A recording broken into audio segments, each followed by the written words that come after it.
Ladies and gentlemen, thank you very much for tuning in tonight. Welcome to tonight's broadcast of the Ultimate Pulmonary Wellness Rehabilitation webinar series. My name is Noah Greenspan.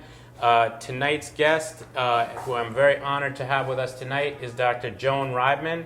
Dr. Reibman is a professor in the Departments of Medicine and Environmental Medicine at New York University Bellevue Medical Center. She's also the director of the World Trade Center Environmental Health Center and the NYU Bellevue Asthma, Airway, and Environment Program, so she is definitely a good person for this webinar. As always, I want to thank our friends at the American Lung Association, and I want to give you our disclaimer, which is that anything you're about to hear tonight are our opinions. Don't go right out and say that Noah told us to do it or that Dr. Reibman told us to do it. Anything we say, please check with your own personal physician first. So, Dr. Reibman, thank you so much for being here. It's a great honor. We've known each other through patient care for several years, and tonight is our first meeting. Well, thank you. It's really a pleasure. We have worked together for years, and it's the first time we're really getting to do this, so this is really wonderful. My pleasure. So tonight, as I mentioned to you, we have a lot of people with COPD, we have a lot of people with pulmonary fibrosis, a lot of people with asthma and other, but we haven't really hit asthma as its own independent. So before we get going, why don't you just tell us a little bit about what is asthma? Love to do that. Let me start, though, by saying one of the things that is so important for us these days, as we start to understand what is asthma, what is COPD, when do they overlap, when do they separate, is that the thing that's helping us understand this most is research, and that research is what's teasing out these differences and similarities and helping us with management. And one of the groups that really supports that is the American Lung Association. So it really was a pleasure to hear that this is one of the groups that is sponsoring you. Absolutely. So both asthma and COPD are diseases that affect the airways. They're not completely only airway disease, but we tend to think of them as diseases of the airways. And in something like asthma, what happens is that the airways become narrowed. And so the air can't come in or leave as quickly as we would like it to do when one feels the symptoms of asthma, which are shortness of breath, wheezing, chest tightness, cough, and those symptoms can be intermittent or they can be chronic. And what we now know is that those symptoms are due to narrowing of the airways. And if we think about how the airway is structured, can I draw this here? Absolutely. Do you want me to hold it up? I can be your... Well, let me draw it. I can't draw it upside down. If we think about, if we're cutting the airway as if we're cutting a pipe, and we were to cut a normal airway, can I hold it this way? Absolutely. What we would see is that that airway is a hole, and that it's actually surrounded by what we would call the airway epithelium, or epithelial cells. My writing is terrible. And that if you go a little bit deeper, that there's some muscle around the airway. And if we were to look even more closely, we would see that there's a few cells that we would call inflammatory cells. Those are cells that can make a lot of signals. And if we were to do that for someone who has severe asthma or who's in the emergency room, what we would see is that that airway is narrowed. So the hole in which you can get the air in and out is very small. And you would ask, and so clearly if that hole is small, you can't get the air in, you can't get the air out, it makes you feel short of breath, it makes you make a noise when you breathe, it makes your chest tight because you're working hard. But you can say, why is that airway narrowed? And there's a lot of things going on. One is that the muscle is thickened and is squeezing shut. The second is that there's a lot of inflammatory cells. And these epithelial cells that I drew before are sending signals to the inflammatory cells. The inflammatory cells are sending signals to the smooth muscle. The smooth muscle is sending signals. Everybody's talking to each other. But that talking is resulting in thickening of the airway wall and squeezing of the smooth muscle, all of which results in the narrowing of that hole, and you can't get the air in and out. So what's happening is we're trying to understand what are these cells that are involved, what are these signals that are involved, who's signaling to who, and how can we prevent that? Now, the thickening of the airways, is that something that happens over time, or is that something that's an acute event? So that's an excellent question. Clearly, we have it as an acute event, and we think about asthma as an intermittent disease of airway obstruction because of this. However, what we are learning is that over time, one can actually get what we call airway remodeling, where in fact one gets scarring under here, so that this wall becomes scarred, like if you were to have cut yourself and you get a scar, and that scar is not so mobile. The other thing is we know that the muscle, in fact, can become hypertrophied, that you can get more cells and those cells can be bigger, and so that becomes a structural change. We know that the blood vessels can increase. That can become a structural change, and all of those are what we call airway remodeling, changes in the structure of the airway wall itself. And that, in fact, can become permanent. Gotcha. And with treatment, are these things, even though it can become permanent, can these things be reversed with right treatment? And what are some of the things that would lead to a better outcome as opposed to permanence? So clearly our goal would be to prevent that airway remodeling. And we think if we manage somebody appropriately, we hope that we can prevent a lot of that. The question is what triggers all of that remodeling. But even if one has remodeling, there's usually some flexibility. We can help relax the smooth muscle. We can still prevent some of the airway inflammation. So we still have some flexibility, although we may not be able to get you back all the way back to where you started. Gotcha. Okay. A lot of people talk about this umbrella term of COPD, and online I see, sort of these back and forth discussions, is asthma COPD? So if you could tell us definitively if it is COPD and what are some of the similarities and differences between, let's say, asthma, emphysema, and chronic bronchitis. If I could tell you definitively, I'd have a Nobel Prize. Oh, you're gonna tell us something. You're gonna tell us more than we know already. But there clearly is overlap. And so if you think about, when we teach about these to medical students, we say asthma is here, COPD is here, and clearly there's an area where there's some overlap, where people have either both diseases or they look similar to each other, and we don't fully understand what that overlap is. So both of these diseases are diseases where one has airway obstruction, and we can measure the airway obstruction. Often people will get confused and not be clear which disease are we talking about. And then somebody might have be called asthma or might be called COPD. And it's a little complicated to understand. I'm using up all your paper. That's I no hope problem. that's okay. We have a whole ream. So if we think about it, what we really want to understand is that if we think about this overlap, I would say that these are people who might have started with asthma and gotten here, or might have started with COPD, chronic obstructive pulmonary disease, and gotten here, and now have obstruction that can look a little bit like both of those diseases. And so what we're trying to tease out is, are all these people in the middle the same, or are there differences even among those people? And probably it depends how you get there. I would say many paths lead to this asthma COPD overlap syndrome. I like to think that many paths lead to ACOS, as we would call it. Okay, so it's a chicken and egg type situation. Do you start with COPD? Do you start with asthma? How is the diagnosis made? So the diagnosis of all of these diseases? All of these diseases. Okay. So the diagnosis is made first and foremost by what is your history? What's the story you're telling us? What are the symptoms you have? Are they intermittent? Are they constant? And so together we would put together and say this looks clinically more like asthma, clinically more like COPD, or we can't tell, it's probably a mixture of both. On top of that, we would then do some other studies. And the first study we would do would be a breathing study, a pulmonary function study. And the simplest thing we would do is something that we call spirometry. And spirometry is very informative. It doesn't tell us everything. You can have normal spirometry and have asthma. By definition, for COPD, chronic obstructive pulmonary disease, you have to have abnormal spirometry by definition. That's the definition of the disease. So what are the things we look at? Again, if you're thinking about this tube with a hole in it, the first thing we think of is, the first measurement we make is a measurement called forced vital capacity. We call it vital capacity because it's vital to your life. And what it is how much air you can blow out. It's not all the air in your lung, because if you could blow out all the air in your lungs would collapse. It's how much air you can blow out. So that we call the FVC, forced vital capacity.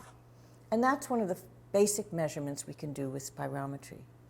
The next question we ask is how fast can you blow that air out? And if you have normal lungs, you can blow out 90% of your vital capacity, or 90% of all the air in your lung, within 1 second. So think about that. That's called the forced expiratory volume in 1 second. So if I was going to show that, what I do to my students is I have them take a deep breath in and blow out all their air. And then I have them take a deep breath in and blow it out as fast as they can, and most of it's out in 1 second. But imagine if you have narrowing, for example, here in our picture of asthma. The hole in that tube is much smaller.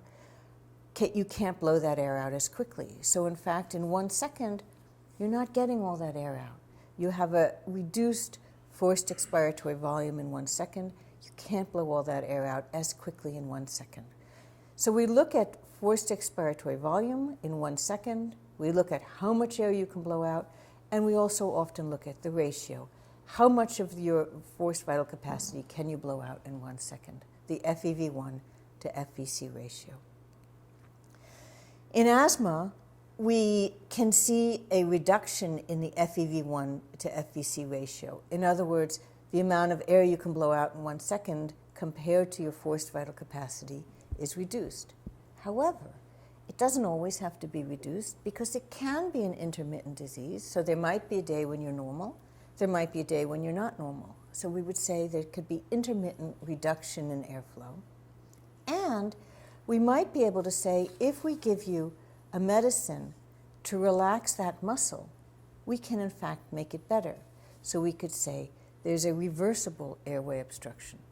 So the classic definition of asthma is that we have reversible airways obstruction, which we can measure by spirometry. That's in contrast to COPD. I don't have a picture of COPD here, but let's presume this is COPD, where we can't reverse that as easily. And so we say we have airflow obstruction, a reduction in the FEV1 to FVC ratio, but we can't make it better as easily when we give a medicine to relax the smooth muscle. So that's fixed airway obstruction. Finally, if we had ACOS, or that intermediate group, we could have someone who has asthma, and we're not seeing that amount of reversibility. We can't get them back to normal. And we would see someone who has COPD, but they in fact have a little bit of that reversibility. So there's an overlap in there.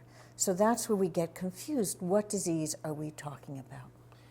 Gotcha. Now, let me ask you this. A lot of times we see patients who have fixed airway disease who do not demonstrate a response to bronchodilator on a pulmonary function test, but still get symptomatic relief from the bronchodilators. How do we explain that? So we're doing a breathing test as one moment in time. Okay. And we're doing it under a fairly artificial system. We're saying, you now take in a certain amount of this medicine and let's see what you do. And we're looking at predominantly the large airways as well. So just because someone doesn't show classic reversibility doesn't mean you wouldn't necessarily try this medication, a medicine that might help reverse some of this on them, because they might get symptomatic relief, because maybe at other times there's some mobility of their airway, or maybe we're just not measuring the whole airway when we do our spirometry. Gotcha.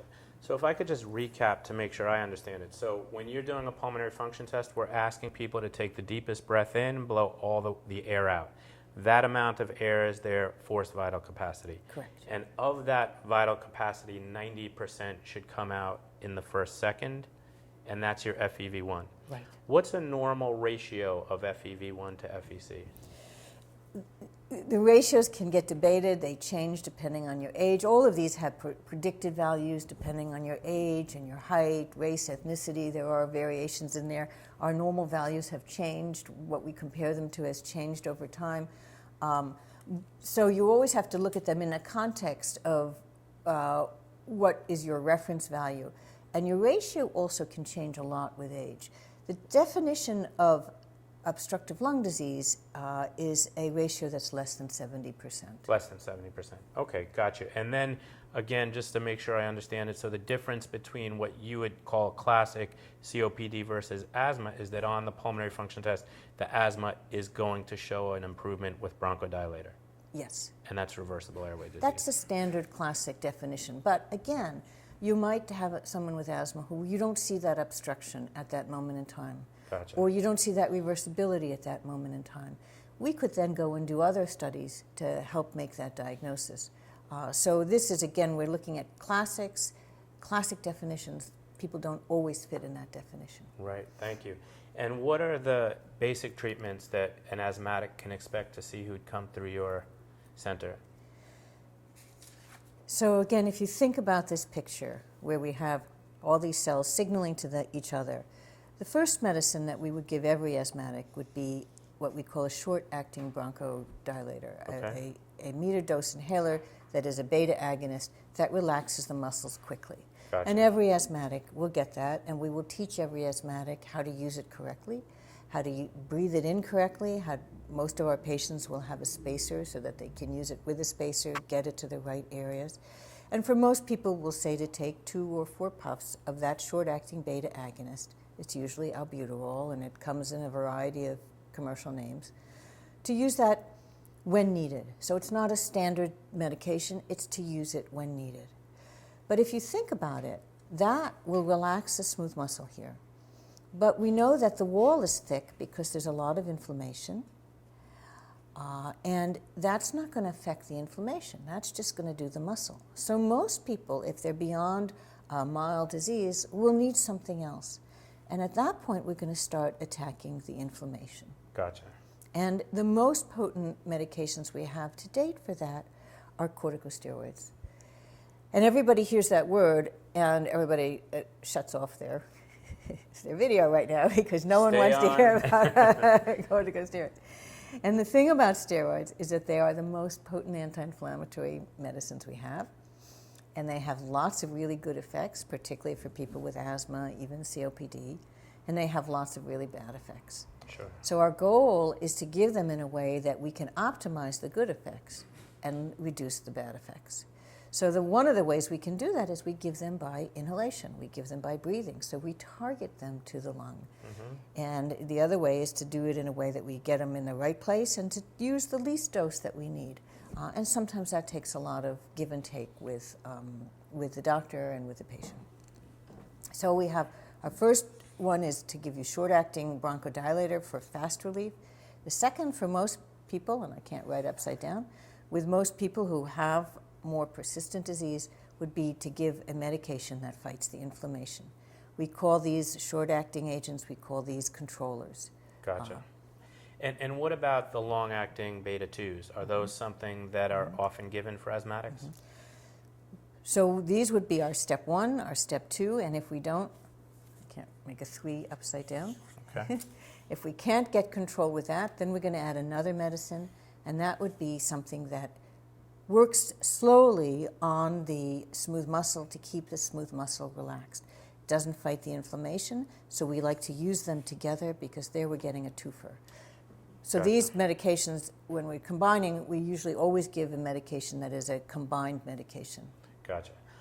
A lot of people are very familiar with the negative effects of the steroids, as you mentioned, the osteoporosis, the weight gain, the increased blood sugar. How different is it when you're getting an inhaled corticosteroid? So the things we worry about with an inhaled corticosteroid are, first of all, we like you to take it correctly and with a spacer because you don't want to get it deposition in the mouth. Because when you have deposition in the mouth, it puts you at risk for getting an oral thrush or oral fungus infection, which we can certainly treat, but we'd rather not get that. So we can really avoid that enormously with a spacer and washing out your mouth. The second thing is the side effects we see most commonly might be a little bit at high doses of skin fragility, so you might have a little bit of fragile skin. We always try to protect the bones. We can do that holistically. I write prescriptions for yogurt a lot, Yogurt? so that people can get calcium. It's a nice, easy way to get calcium. You got to make sure it's pure yogurt and not yogurt with all sorts of additives. Is that covered by insurance? No, it's too healthy. So, you want to make sure you have good calcium intake and Sure. vitamin D intake. And those are the main things. You really rarely get diabetes because you're not really getting that much systemic absorption. It's not getting so much in the rest of your body. So we do things that we can protect.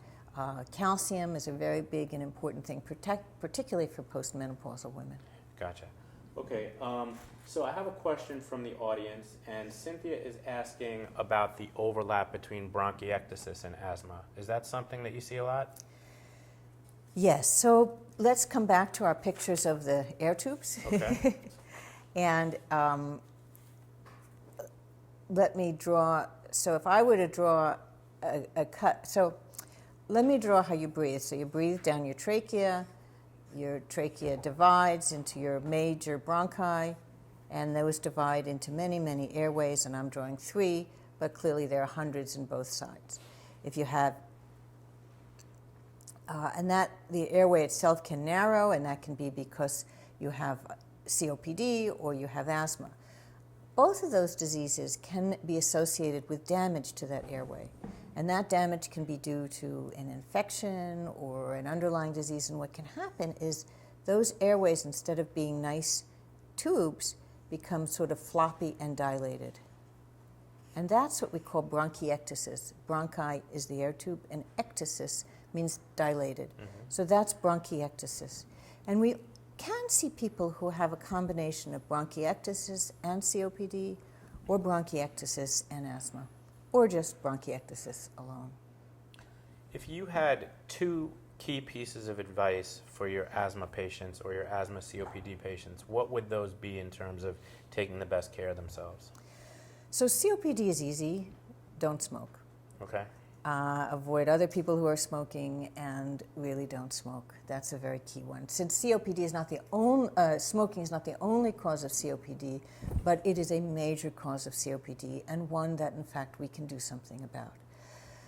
Asthma is a little more difficult because sometimes we can identify clear triggers. Maybe you have a cat and you're allergic to cats, and then I'm sorry, it does help to remove that cat and clean your apartment appropriately or your house appropriately. If there's nothing that we can identify that is an environmental stimulus to that asthma, then it's very, very important that you maintain control of that asthma. And I'm not the most holistic. I believe in holistic approaches, but I also do very firmly believe in medications for asthma. And it's very important to control that asthma with the medications that are appropriate. And it's important to take your medications regularly, right? Because I know there's many people who they start to feel a little bit better and they slack off a little bit on the medications. Classic for asthma. So the short-acting bronchodilator, you don't have to take regularly. You need it in your pocket, you need it in your handbag, you need it in your house so that if you need it, you have it. But you don't have to take that regularly. That's on an as-needed basis. Gotcha. But if you are on a controller, or what I would call a controller and preventer, those medications you really, at this point, do need to take regularly. You can go up on their dose. You might go down on the dose. You clearly might need to adjust those, and you need to work with your physician to do that. But most of those you really do need to take regularly. And most people, when they start to take them regularly, feel really good. So what happens is they feel so good, they feel like, okay, I've fixed my asthma. I don't need it anymore. And they go off, and they feel fine for a few months, and then they crash and come back. So you get a cycle, and eventually one realizes that you really do need it regularly. Gotcha. And with respect to the short-acting rescue medications, when do you advise, besides the obvious when they're in trouble, when do you advise people, or at what level of distress do you advise them to take it? Because I do believe that a lot of people have this idea that albuterol is like in case of emergency break glass. I don't think we want people getting to that level, do we? No. What we say is if you feel a little short of breath or have a little wheezing or have a little are going to do an exercise, use it, not to be afraid of using it. We need people with asthma to be able to function and function normally, and sometimes you need this in order to do that. However, if you find that you're needing it several times a week, that tells me that your asthma is not controlled and you're going to need something else. The other thing people are afraid of is they're afraid to get addicted to it. Mm-hmm. It's not addicting. It's a medication that you need because your airway is twitchy and is closing down and is blocking you from breathing. You got to breathe. If you can't breathe, nothing else matters. That's an ALA American slogan, Lung Association. American Lung Association slogan. And so you got to be able to breathe. And so if you're needing it often, that tells us that your asthma is not controlled and you need some other medications. And can you become refractory to it? Like, what time frame is okay to take the next dose of it? It really varies. What we standardly say is take it every 4 to 6 hours. Mm-hmm. However, if you need it, if you're needing it every 4 to 6 hours, you're not controlled and you clearly need something else. If you need it even more than that, which you can take it every 2 hours, you do need to go to the emergency room. You got to go in. That's telling you are really losing control and you're having an asthma attack and you need to go to the emergency room.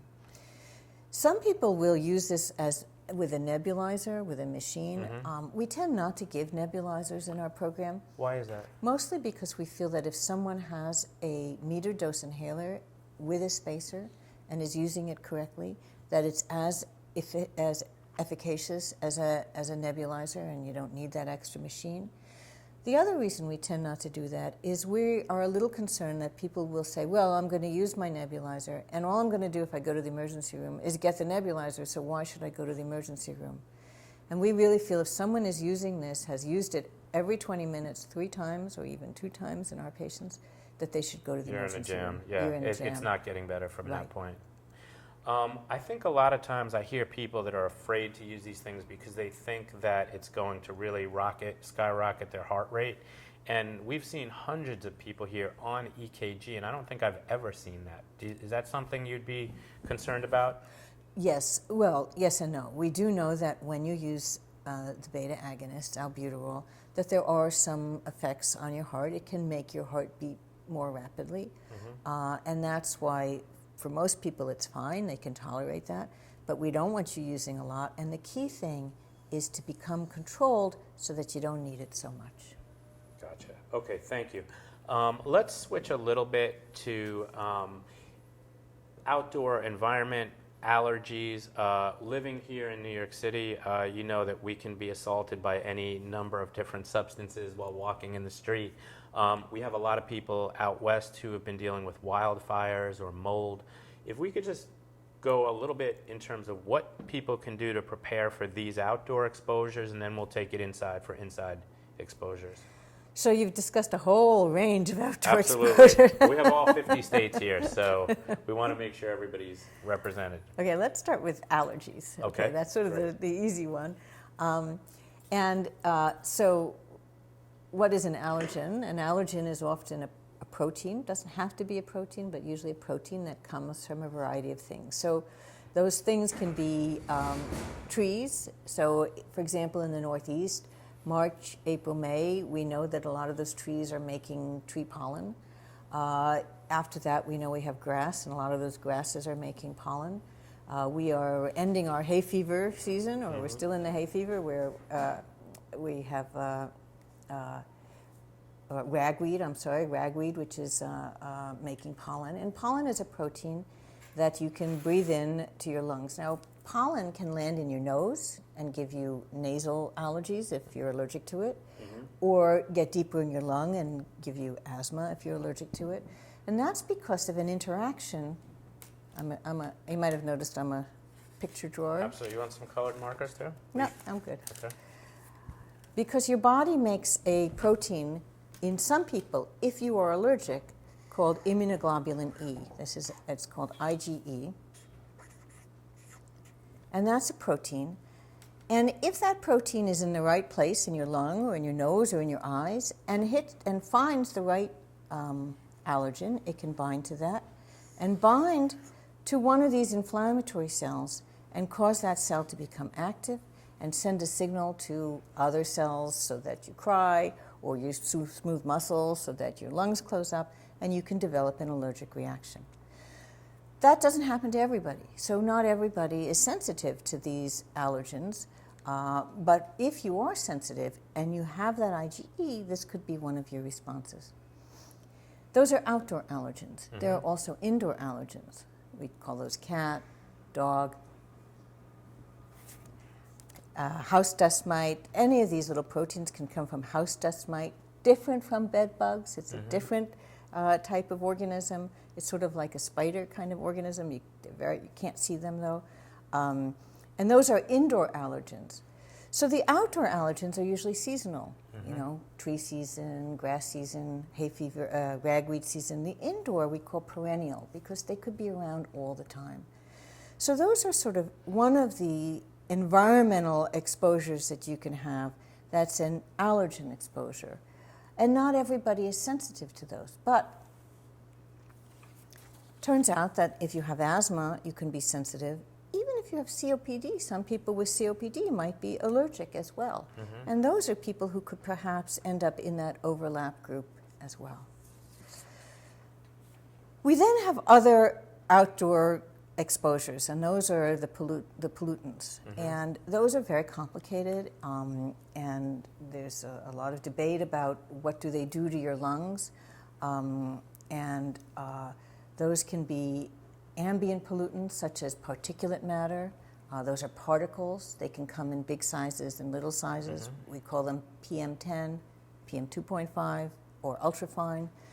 And the important in their size is that where do they land? So if you have a very big particle, it's going to land in your nose. It's not going to get beyond there. As you get smaller particles, they have more opportunity to be able to go all the way down into your airways. So that's why it's important to size them. But they differ also in terms of what are they made out of. So some of them might have more metals, some less metals, some of them might have different chemical constituents. And that becomes important because if you start thinking about what are the particles that we get from vehicles, what are the particles that we get from stationary factories, what are the particles that we get from firefighters, they're not always the same. So when you think about pollution, you have to think about particles, particle size, the gases in them, the metals in them, all of the chemical constituents in them as well.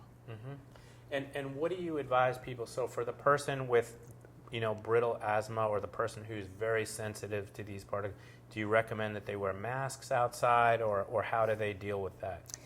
Masks, unless you're in most masks will block larger particles. They're not going to block the smaller particles. And so I don't know how effective masks are, but clearly on high pollution days, and there are a number of sites that you can look for to identify those. Those might be the days that if you have really bad lung disease, you may not necessarily want to be going outside that much. You want to stay inside, Yeah. avoid it completely. So back to a question from the audience. So I have bronchiectasis, NTM, which is currently dormant, and osteoporosis. My doctor says I have an asthmatic component to my illness, very sensitive to lung irritants. Exposure causes coughing. Will third-hand smoke, and that's the first time I'm hearing that term, but will second or third-hand smoke irritate my lungs, or am I being silly to avoid that? So as we were talking about pollutants, we didn't talk about one of the most important ones, which is because we can prevent it, and that's cigarette smoke. So clearly one of the major pollutants, and we would like to prevent it, is to smoke yourself. But also probably environmental tobacco smoke is a big issue. And we know that people who have sensitive lungs, whether it's because they have pure asthma, or they have COPD, or they have bronchiectasis, environmental tobacco smoke can be an irritant. And so it is helpful, again, to avoid that if one can. So where we live in New York City, so they don't allow smoking in the bars now, but Yes. what winds up happening is you'll walk through a crowd of 25 people outside smoking, and it's almost like you are smoking yourself. So one of the really important public health measures that we have in New York was that we really reduced indoor smoking, and that was a huge thing. Restaurants, bars, offices, that was phenomenal. But you're right, people cluster, and they've done studies, in fact, about how people get gossip in a building and what's the best way to get gossip, and it's not talking to your neighbor, and it's not talking to your friend, but gossip spreads mostly in those clusters of cigarette smokers because they're hanging out smoking. So A few seconds going by should be okay, but you would rather that they're not there and that you're not going to be exposed to those smokers. Do you think cigarettes will ever be illegal? No. Do you think they should be illegal? I do. You do? I do. I think they're a pure chemical that has absolutely no benefit. Why would you allow them? You know, what I think about is, I think about remember when there was cyanide in a couple of Tylenol bottles? So in a day, every single bottle of Tylenol was off the shelves. And I always say, if there were any food, drug, children's toy, mode of transportation that was known to cause heart disease, lung disease, cancer, it would never make it. Right. It would never make it. Right. And yet, we allow cigarettes. Here we are. What can people do in their homes for the asthmatics, for the people with COPD? What can they do to help keep their home as safe as possible? So again, the first thing is cigarettes. So, either you yourself should not be smoking, and there really should not be anybody smoking in the house. So environmental tobacco smoke we can actually reduce. We didn't talk about biomass because most of us don't have biomass here in the United States, although clearly in other countries biomass is a real problem. Cooking stoves, cooking with firewood, although again in many houses there might be fires with wood-burning stoves. So those are things that are relatively easy to prevent.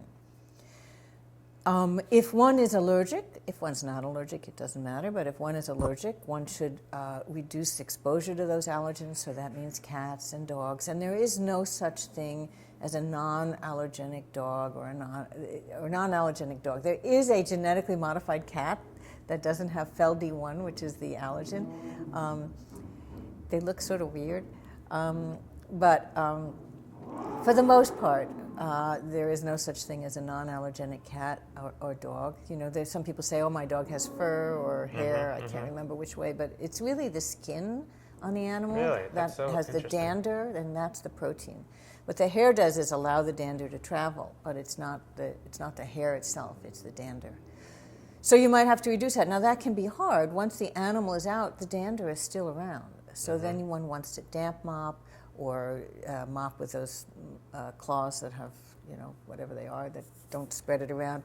If one vacuums, you would like to vacuum with a HEPA filter. HEPA filters, because if you vacuum with a regular one, it goes in the vacuum and comes out the other end, and then it floats all over the ground. You have to wash all your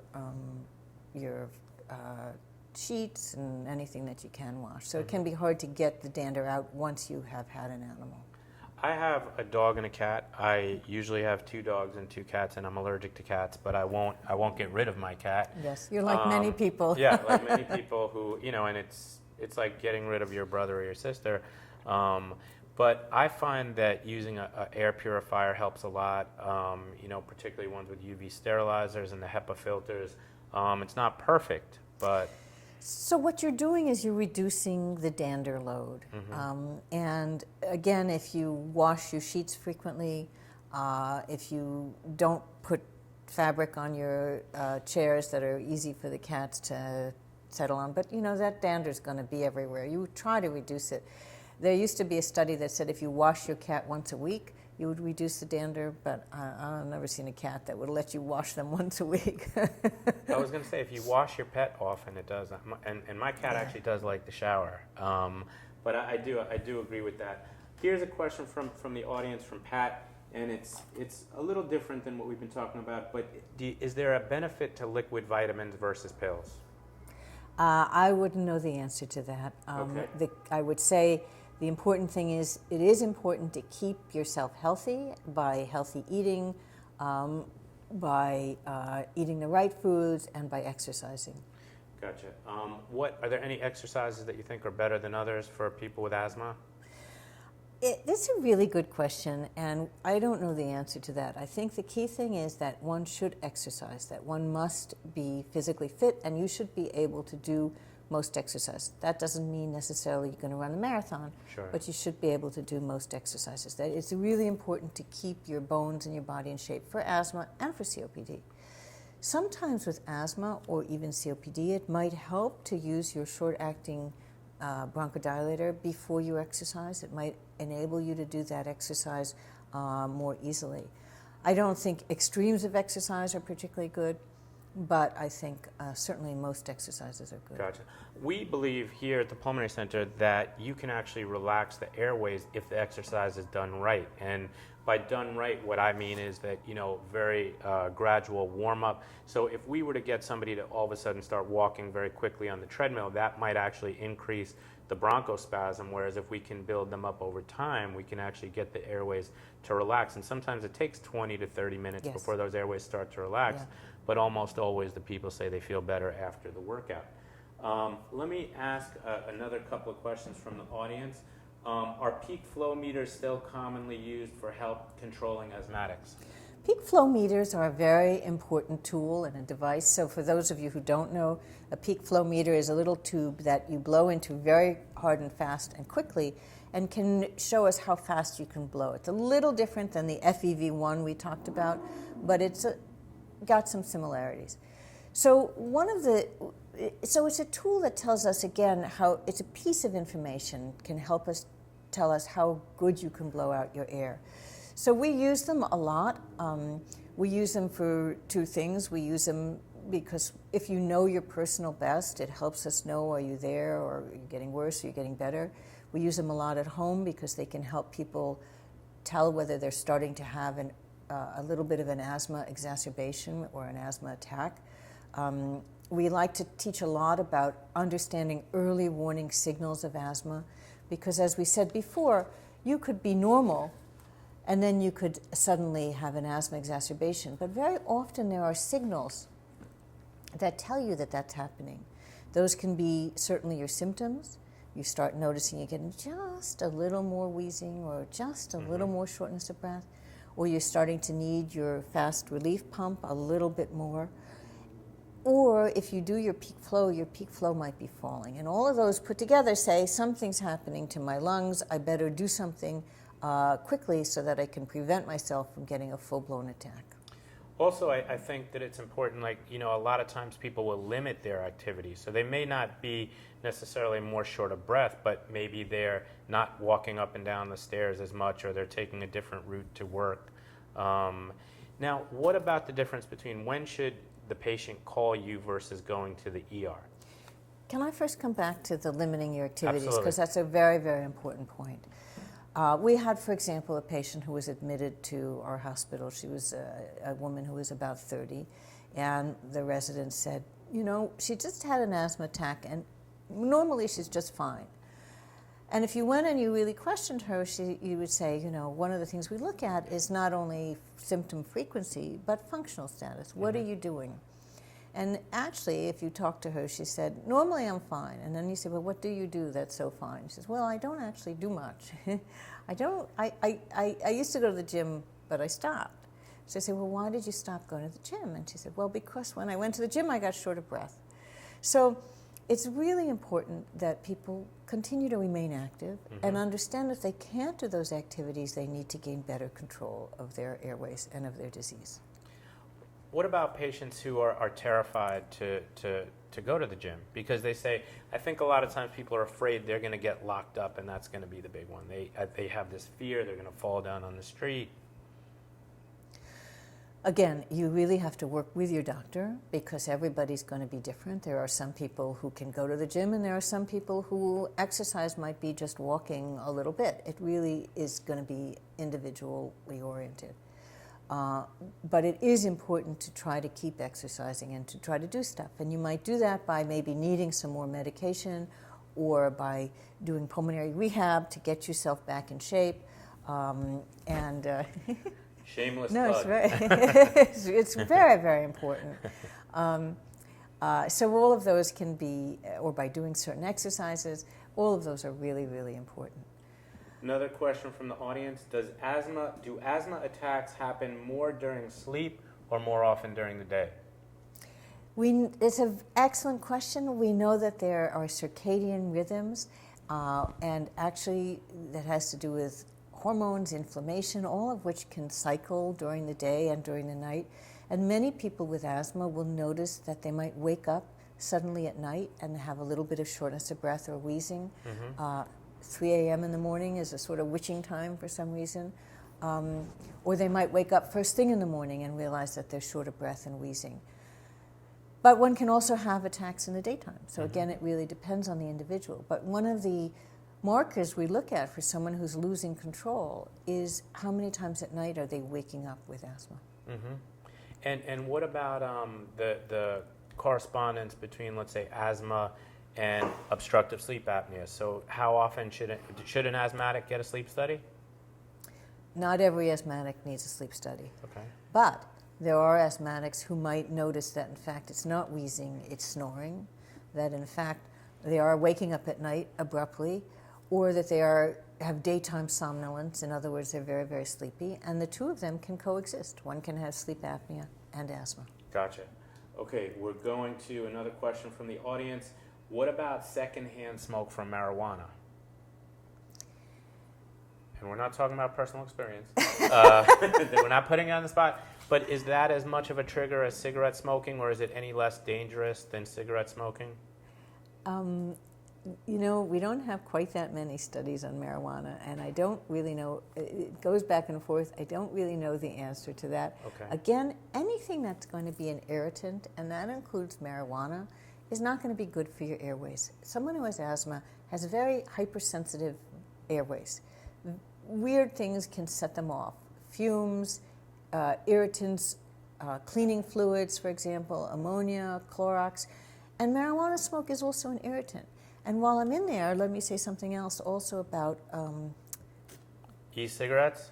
Oh, I won't even get to okay, e-cigarette at the moment. That's going to be the next question. Okay. The, what are they called? Those other machines that people smoke tobacco out of? Hookah? Hookahs, Yeah, yes, hookah thank bars. you. Hookah, hookah bars, also not good. Oh, terrible, yeah. And I've read studies that those things are much worse than even because they're totally unfiltered in a lot of ways. They're terrible. They're awful. So do you have an opinion on e-cigarettes? I think there's a lot we need to learn about e-cigarettes. I think e-cigarettes are very, very complicated because they're not just the nicotine, they're also the flavors and the additives in them. Right. And the flavors and additives can actually be irritants.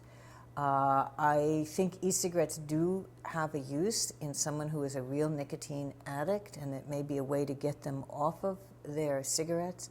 I think starting up and using them for the sake of smoking them is not good. So I actually think they should be treated as medicine. Gotcha. Okay. Here's another question from the audience from Melissa.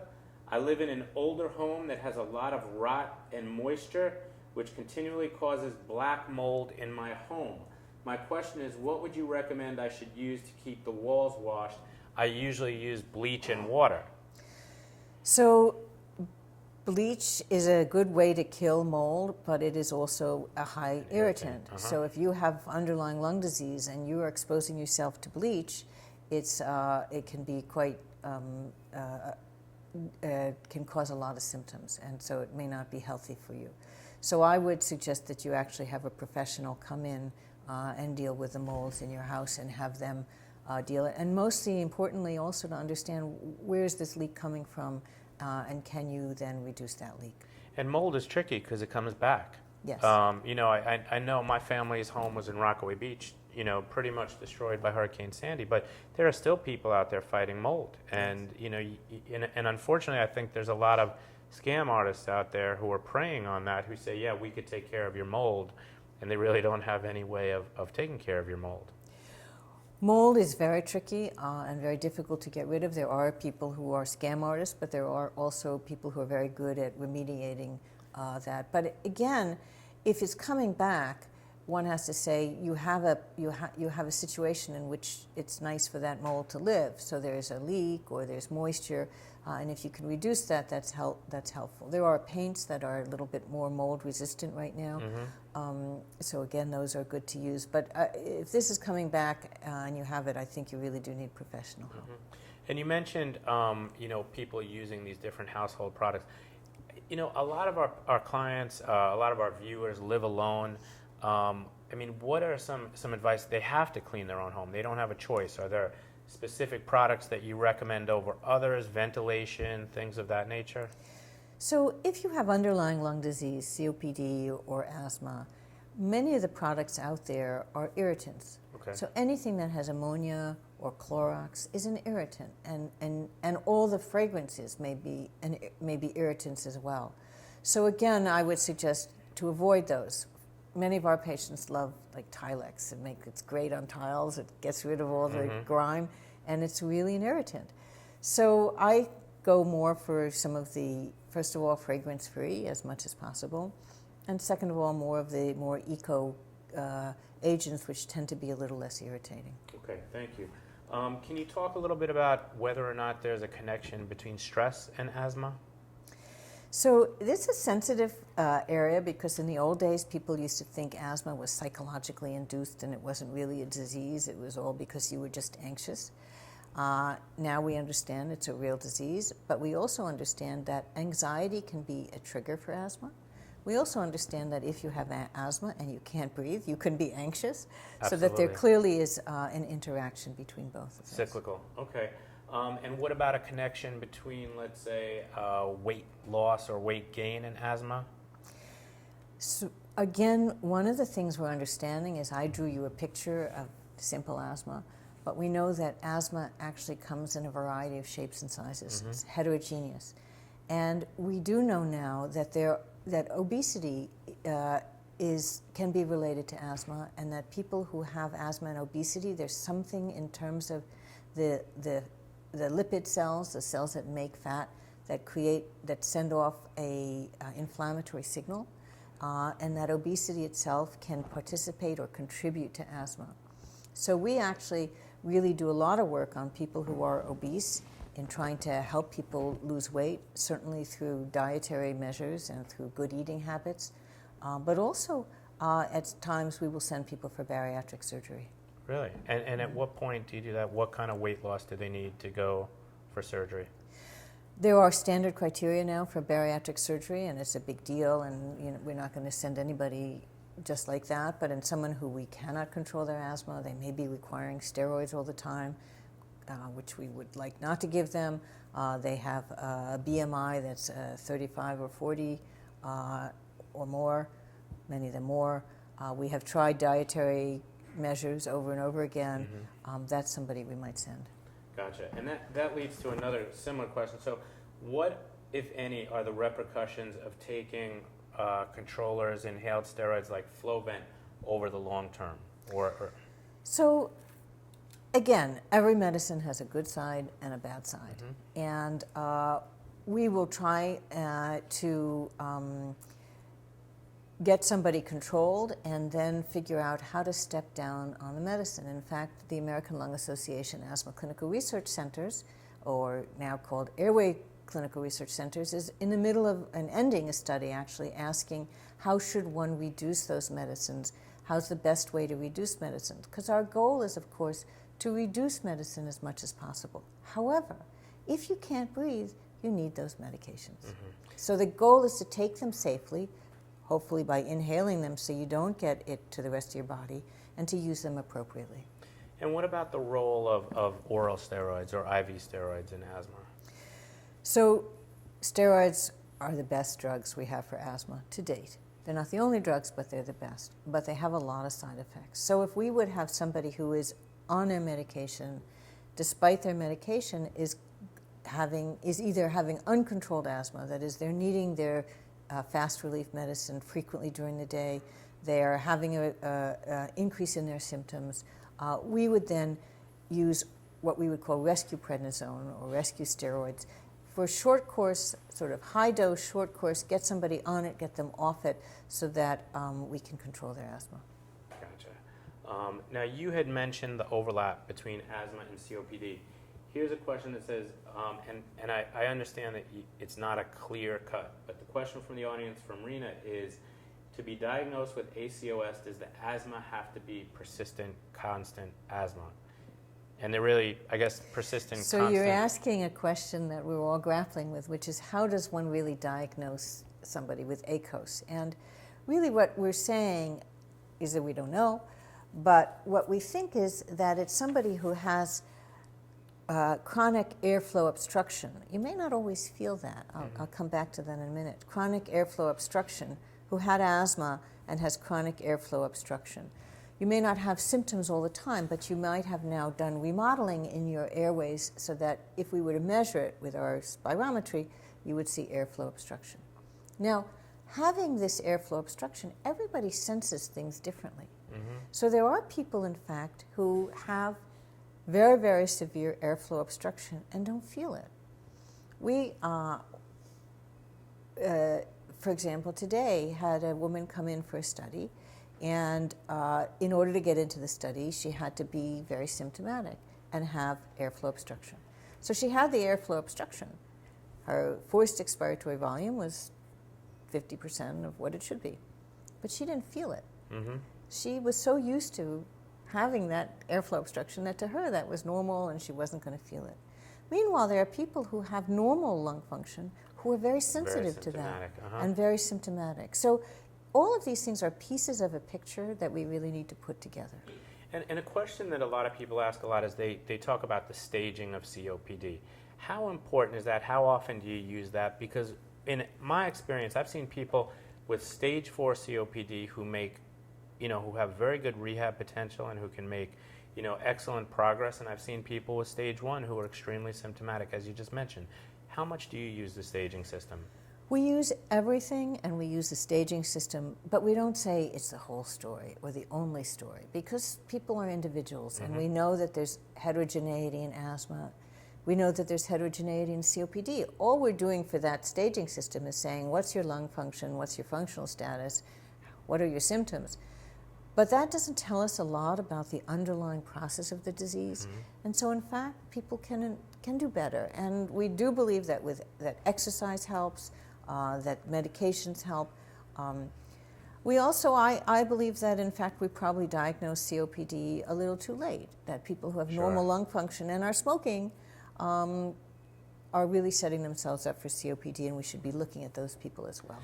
I see people in the street all the time, and I'm sure you do too, who they're smoking, and they're very early on, they don't have symptoms, but you could see some of the signs of emphysema early on. I agree, it's something that I think, what about the people who say, how did this happen? I quit smoking 40 years ago. Yeah. So again, what's happening with the cigarettes? So the cigarettes are doing a number of things. We showed an airway, and if you look at an airway of someone who smokes or smoked a lot, some people, not everybody. So again, this is environmental exposures mixed with genetic susceptibility, mixed with, we don't really know, but that airway is a couple of things. And we sort of call COPD, but again, it's a heterogeneous label. There are some people who will have an airway that has now a lot of mucus cells, some weird inflammatory cells, all of which can be causing narrowing of the airway. They make a lot of mucus, they cough a lot. And then there are some people whose airways are not really like that. Those airways are floppy. And they're floppy because the structure that held them up has been destroyed. That's an emphysema. So mostly there's structures that help hold these up. But in emphysema, those structures have been destroyed, so the airway collapses. So one can have a narrowing of the airway because of all of this mucus, because the airway is collapsed, or because you have a lot of inflammation and smooth muscle contraction. And all of these can be due to different things. So why would you get asthma after you stop smoking? Sometimes you had this and you just didn't feel it, and then you had another hit. Something else happened. Maybe you had a virus, and that sort of started things off. But again, the most important thing is to stop the injury, the stimulus for the injury, which is the environmental exposure, which is a cigarette. What ways have you found most successful in getting your patients to quit smoking? I don't think there is just one way. The first thing is you got to want to quit. For sure. So the first thing is you have to decide you want to quit. And then some people will do good with nicotine replacement, whether it's a patch or gum. Some people even with an e-cigarette. We do know that there's a role for treating the depression and anxiety. So all of those things will help. And also you figure now, I don't know how much cigarettes are, but in New York City, I think a pack is like $15 or something like that. Think about that money that you're spending. Even if one buys Lucy's or one buys them across the border, it's a lot of money. I don't think it matters. I think they should just make it like $50 a pack. I think people will still continue to smoke, and then you take that money and put it into the treatment of COPD. I think so too. I don't think there's a price you could put. I really don't. I think people will smoke think at so almost too. any price. What about making your own household cleansers? Or here's a question I get asked a lot. Do you have an opinion on essential oils and their treatment of lung disease or detriment to lung disease? Yeah, I don't know anything about their treatment to lung disease. I don't think they probably do treat lung disease. I would be careful. Their fragrances, they may be irritants in there, and so I would be very careful about breathing those in, those fumes in. Absolutely. Can an a cappella valve help when an asthma patient is congested, and is it very difficult to get rid of the congestion? So I am a firm believer in a cappella valves or aerobicas or any of those devices, and what those devices do is they sort of shake up your lung and help you bring out mucus. We have used them a lot and studied them a lot in bronchiectasis, one of the earlier questions. We haven't used them that much in asthma, and that's because the mucus is a little different. But there are some patients who say they have difficulty getting up their mucus, and they're not harmful, so it might be something that's helpful. Mm-hmm. And another question from the audience is there a connection, or do you see often the combination of asthma and IPF, or interstitial pulmonary fibrosis, or idiopathic pulmonary fibrosis? Yeah, we don't usually see that connection. What can happen there is those diseases can cause dilatation of the airway in a little bit of a different manner. We talked about the structure of the airway, and if you talk about those diseases, what happens is because the components of the lung that tether that airway can actually become scarred, that airway can be pulled open, and one can get bronchiectasis, and sometimes one can wheeze with that. Mm-hmm. So again, it's wheezing, but it's a little bit of a different mechanism that got you there. Gotcha. And here's a wheezing question, coincidentally. Only wheezing on exertion, but not when sitting down. Is that asthma? Certainly that could be asthma, that we know that there are many things that can trigger asthma, one of which is exertion. And so one of the questions we always ask people is, when you do exertion, when you exercise or when you walk, do you notice wheezing or get short of breath? So that could be exertional as a trigger, and there are some people who have just isolated exercise-induced asthma. Gotcha. Okay, could you just tell us a little bit about some of your work with the World Trade Center program? I know that you're one of the pioneers, and we're starting to see quite a few of your patients. Tell us what you're seeing, what these... So when the World Trade Center towers were destroyed, it was an unbelievable tragedy for the people who lost their lives and their families. And within a short time after that, because we were living in Lower Manhattan, we were working in Lower Manhattan, we looked and we realized that, in fact, there was a lot of dust and fumes in the air. Mm-hmm. And so what we thought was that this is actually an environmental exposure that we didn't really know much about. And so we worked together with the people who were working with the responders, and they said that the responders who were doing really unbelievable heroic measures to try to save people's lives and then to try to put out the fires, and they were getting exposed to very high levels of these dusts. But we also said that people who lived and worked there, who might have been caught in the dust clouds as the buildings collapsed, or who returned to work within days after that collapse, mm-hmm. were being exposed repeatedly to these dust and fumes. And so we worked with a lot of community groups, and in fact also with the American Lung Association, to say were there going to be adverse health effects. And we did actually one of the first studies with the New York State Department of Health in the residents, mm-hmm. to show that, in fact, people who had lived in the area around the World Trade Center towers developed new onset shortness of breath, wheezing, coughing. And out of that, working with the New York City Department of Health, with a huge number of community groups and With the American Red Cross, we started a program for treatment of community members in Lower Manhattan and a little bit in Brooklyn. And then with funding from the federal government, and now under the Zadroga Act, we have a program that is to treat people who had exposures and subsequently developed respiratory, but not only respiratory illnesses, a lot of chronic rhinosinusitis, so chronic sinus infections, and now, in fact, there's certification for people who have certain defined cancers.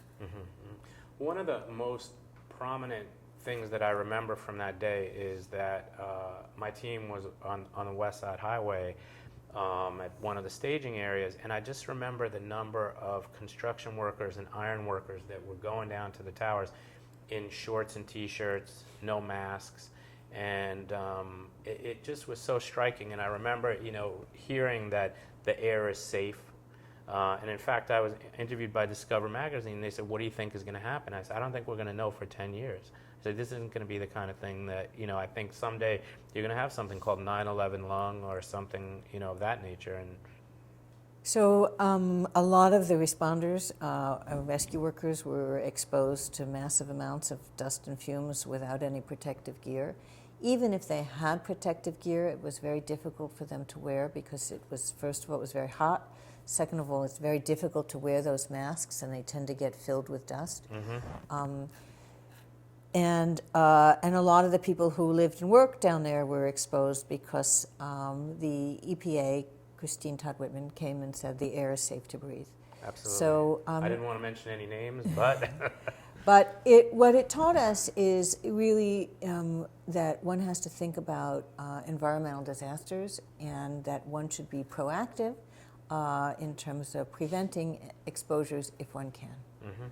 What about flights? Any protective recommendations before you take a flight, an airplane, for your patients? It really depends upon whether you have COPD and are hypoxemic. That's a whole different story. But in terms of asthma, again, it's keep your lungs as well controlled as possible. Make sure you have your albuterol with you, and most people can fly perfectly well. Gotcha. And just one more question. How often are antibiotics, what's the role of antibiotics in asthma as compared to COPD? We try not to use them as much. We know that most asthma exacerbations are due to viruses. Rhinovirus, for example, is one of the common triggers in children and in adults. So most of the exacerbations are due to, if they're going to be due to an infection or due to viral illnesses. However, there are some patients who may progress to get a bacterial superinfection. There might be some atypical bacteria in there, and in fact, some of the antibiotics might have some anti-inflammatory uses. So we use them episodically, but again, we're trying not to use antibiotics as much unless one needs them. Gotcha. Thank you. I want to point out a cleaning hint from somebody. Distilled white vinegar cleans and disinfects everything, and your home smells so fresh. Non-toxic to pets and people? White vinegar? Yes, except vinegar is very acidic. Okay. So in fact, if you're going to breathe in that, it's an acid stimulus. So again, one should be very careful using those, make sure it's diluted, and not be exposed to concentrated materials. And one thing I want to say with respect to, people ask about essential oils a lot. I would say with any product that you're switching to, don't go full force with, cleaning your whole house with it. Clean a little area with it, see how you react, and if you find out that it's something that is triggering a problem for you, obviously you can back it off easier if you do it in a small area. Same thing if you're switching detergents or things of that nature. My last question is, what questions didn't I ask that I should have asked? What else do you want to tell us? Is there anything else that we missed? Or any last moment advice for our asthmatics or COPD patients? I think you've been pretty comprehensive. I would say the key is to maintain control, and to do that with your healthcare provider. And also, particularly for asthma, asthma can kill. So if you are having an asthma attack and you are not controlled, don't hesitate, go to the emergency room. Excellent advice. I tell people call EMS? Because I feel like Oh, that's, yes. the treatment begins there. And, a lot of times, people will try to drive themselves to the emergency room. If you're far away, particularly, yeah. no. I thank you so much for being here. Thank It's you. been my Pleasure. honor and my pleasure. We also have a little tradition here in the Ultimate Pulmonary Wellness and Rehabilitation Seminar Series. So you may not know this, but I'm also an artist, and this is for you. And I'm pink and You're, bright. you're pink and bright yellow. You've had an exposure to some chemicals. I thank you so much. And ladies and gentlemen, I thank you so much for being with us tonight. I will soon be announcing our next webinar date and time. And again, it's been a huge honor and a pleasure for me to have Dr. Joan Reibman with us tonight. And I wish you all a good evening. Thank you very much. My pleasure. Okay, thank you. Thank you. Chris?